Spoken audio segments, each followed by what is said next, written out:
Tidak mohon maaf, akhirnya Anwar ambil tindakan pada Muhyiddin. Khairuddin letak jawatan, Parti Mahathir bakal bubar.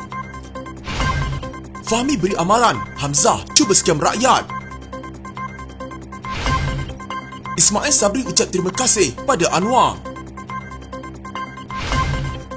Anwar tegaskan, beliau tak pernah mohon pengampunan diraja.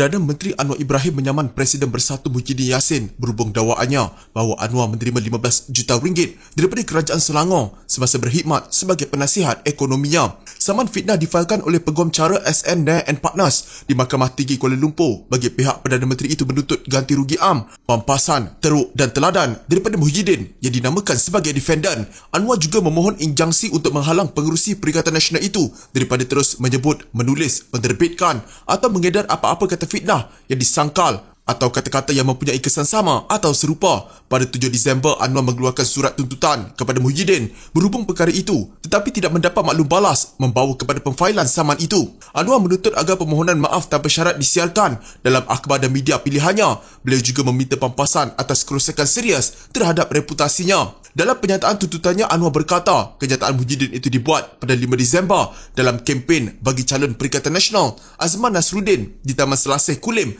menjelang pilihan raya Parlimen Padang Serai. Kenyataan Muhyiddin disebarkan di TikTok dan mendapat kira-kira 1.1 juta tontonan, dikongsi 2,169 kali, mendapat 21,400 like serta 6,061 komen menurut pemfailan mahkamah tersebut. Anwar mendakwa keseluruhan ucapan Muhyiddin pada ceramah itu kemudian disiarkan di Facebook pada 8 Disember walaupun surat tuntutan telah dihantar kepada peguamnya sehari sebelumnya. Beliau berkata kenyataan Muhyiddin antara lainnya menggambarkan beliau sebagai seorang yang tidak boleh dipercayai dan tidak jujur. Ia turut memberikan gambaran palsu bahawa beliau seorang pendosa, pembohong, tamak dan munafik. Kerajaan Selangor menafikan dakwaan Muhyiddin bahawa Anwar dibayar 15 juta ringgit. Juwairiyah Zulkifli, setiausaha politik kepada Menteri Besar Selangor, Amiruddin Syari berkata Anwar hanya dibayar nilai token RM1 setahun untuk perkhidmatannya. Maklumat itu telah direkodkan secara rasmi dalam handset DUN, katanya.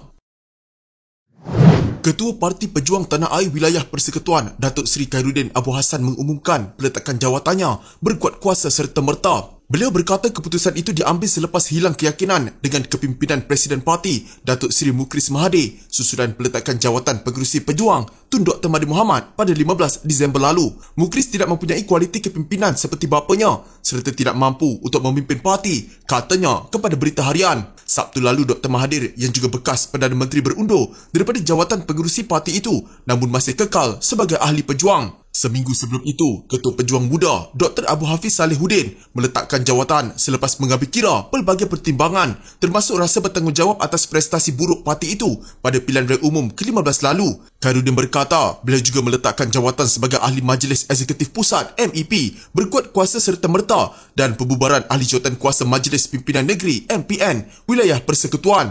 Keputusannya itu katanya dibuat tanpa dipengaruhi mana-mana pihak selepas mesyuarat MPN Wilayah Persekutuan pada 19 Disember lalu. Perjuangan saya dulu kini dan selamanya hanyalah berteraskan paksi sokongan kepada Dr. Mahathir yang sentiasa kekal berprinsip dan tidak pernah menipu dalam mana-mana perjuangan untuk menegakkan kebenaran demi bangsa, negara maupun agama. Presiden Pejuang sudah tersasar jauh dari landasan perjuangan mulia Dr. Mahathir dan selama ini Mukris bersama dengan kuncu-kuncunya bermuka-muka dengan Dr. Mahathir saja, katanya. Beliau mendedahkan dalam mesyuarat semua pimpinan bersatu dengan Dr. Mahathir tetapi di belakang mereka mengambil pendirian yang berbeza. Dalam mesyuarat MEP, mereka mengangguk sokongan tetapi di belakang pengerusi, mereka mengambil pendirian yang bercanggah dengan pendirian mesyuarat MEP. Mereka ini adalah kalangan pengkhianat dalam pejuang, katanya. Beliau menegaskan sedang menunggu reaksi pemimpin parti itu berhubung dakwaannya dan jika mereka berbohong, beliau akan menceritakan secara terperinci pengkhianatan puak munafik politik itu. Menteri Komunikasi dan Digital Fahmi Fadzil memberi amaran tentang langkah diambil Ketua Pembangkang Hamzah Zainuddin yang didakwanya cuba melakukan penipuan atau skam kepada orang awam.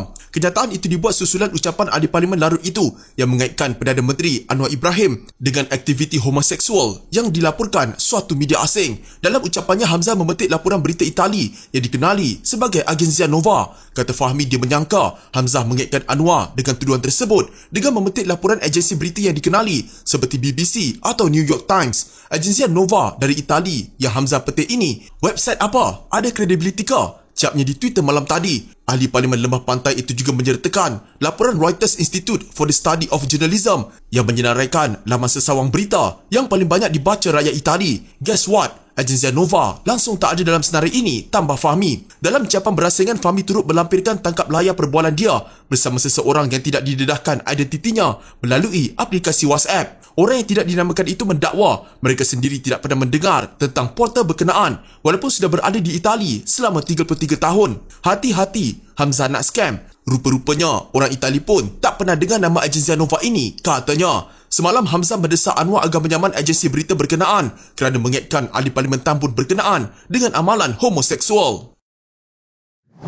Datuk Seri Ismail Sabri Yaakob menzahirkan penghargaan kepada Perdana Menteri Datuk Seri Anwar Ibrahim kerana meneruskan inisiatif kerajaan keluarga Malaysia. Bekas Perdana Menteri itu berkata, inisiatif dalam bajet mini 2023 dan rang undang-undang kumpulan wang disatukan perbelanjaan masuk akaun 2022 yang diluluskan di Dewan Rakyat adalah sebahagian daripada aspirasi bajet kerajaan keluarga Malaysia dibentangkan pada 7 Oktober lepas. Antara inisiatif bajet 2023 dibentangkan ketika pentadbiran kerajaan diterajui Ismail Sabri yang diteruskan oleh Anwar, iaitu bantuan awal persekolahan, bantuan keluarga Malaysia dan bantuan musim tengkujuh. Selain itu, Perdana Menteri mengumumkan kenaikan gaji tahunan tambahan khas 2023 dan bantuan khas kewangan untuk kaki tangan awam serta menyediakan 50,000 peluang pekerjaan. Justru sekali lagi saya berterima kasih kepada Perdana Menteri kerana meneruskan aspirasi keluarga Malaysia dan berharap nasib rakyat akan terus terbela, katanya menerusi satu kenyataan. Ismail Sabri berkata kerajaan di bawah pentadbirannya memberi fokus kepada kesejahteraan rakyat